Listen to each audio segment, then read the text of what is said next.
You wake up tomorrow and suddenly realize that nothing you do today actually matters. Your job, your relationships, your goals, none of it has any cosmic significance. Sounds terrifying, right? But what if I told you that this realization could be the most liberating moment of your life? The truth about why we're here is way more interesting than what most people think. And today, I'm going to show you how understanding nihilism, yeah, that scary philosophy everyone warns you about, might actually be the key to living your best life. Let me tell you a quick story. Last year, I was sitting in my car at 3 a.m., having what you might call an existential crisis. I had just gotten a promotion at work, something I'd been chasing for years. But instead of feeling accomplished, I felt empty. That's when I started diving deep into what philosophers and psychologists have been saying about the meaning of life. What I discovered completely changed how I see the world. Before we dive in, here's something wild to think about. Every single person you've ever met is trying to figure out the same thing. Why are we really here? And most of them are doing it wrong. Let's start with the uncomfortable truth that most people never talk about. We're floating on a tiny rock in an infinite universe that doesn't care about us. Heavy stuff, I know, but stay with me because this gets interesting. Think about your typical Monday morning. You wake up, maybe grab some coffee, head to work or school. You're following this routine that society has laid out. But have you ever stopped to ask why? Who decided this was what life should be? This is where nihilism comes in. Now I know what you're thinking.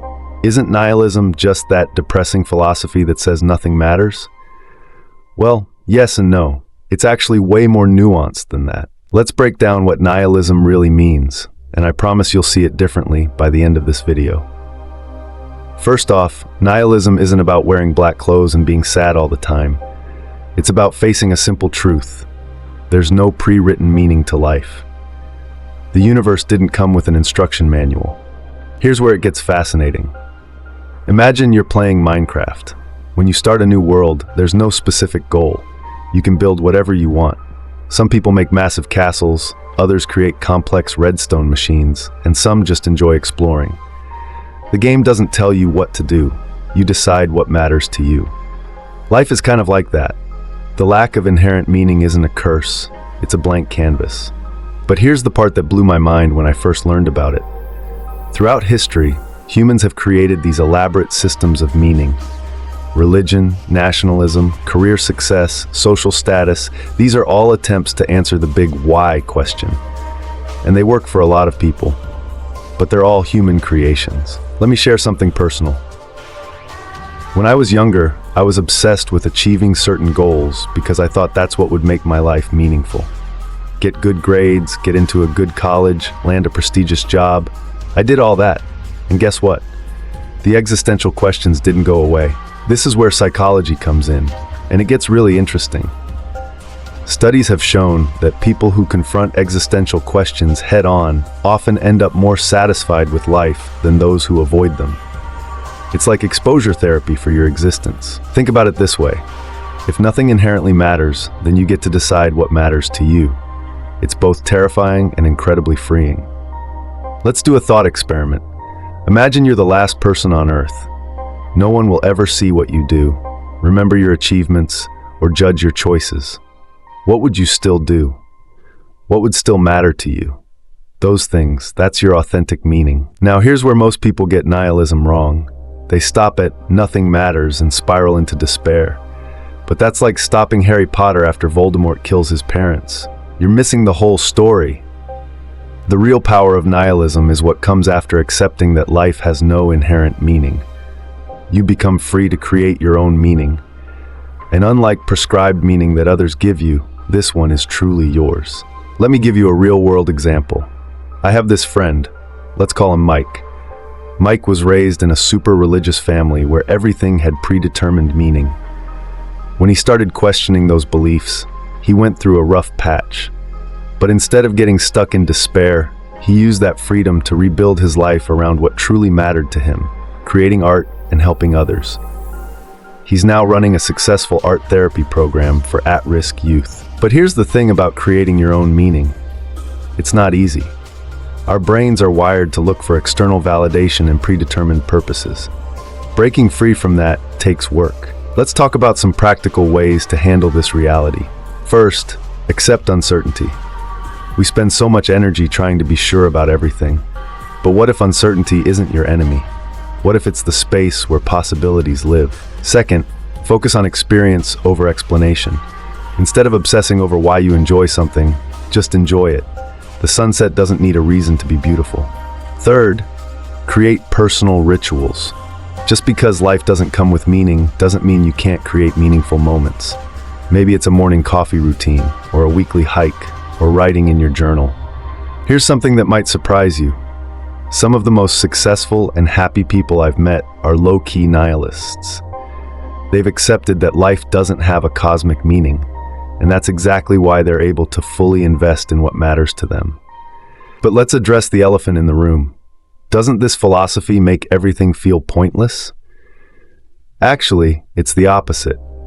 When you accept that nothing inherently matters, everything that you choose to care about matters more because you're actively choosing it. Think about love, for example. Isn't it more meaningful to choose to love someone knowing there's no cosmic plan forcing you together, rather than believing you're just following a predetermined script? This brings us to the really exciting part, the practical application of all this. How do we use this understanding to live better lives? First, stop shoulding yourself. All those I should do this or I should want that. Question where these shoulds come from. Are they truly yours, or are they borrowed meanings you've absorbed from society? Second, start paying attention to what naturally draws you in. What activities make you forget to check your phone? What conversations make you lose track of time? These are clues to your personal meaning. Third, get comfortable with change. The meaning you create today might not be the same meaning that resonates with you in 5 years.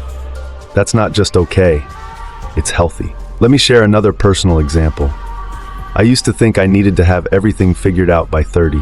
Career, relationship, life purpose, all of it. But understanding nihilism helped me see that these deadlines were artificial. Now I approach life more like an experiment than a test. Here's something crucial though. This isn't about becoming selfish or disconnected. In fact, many people find that once they stop trying to fulfill external meanings, they naturally gravitate toward connecting with others and contributing to their communities.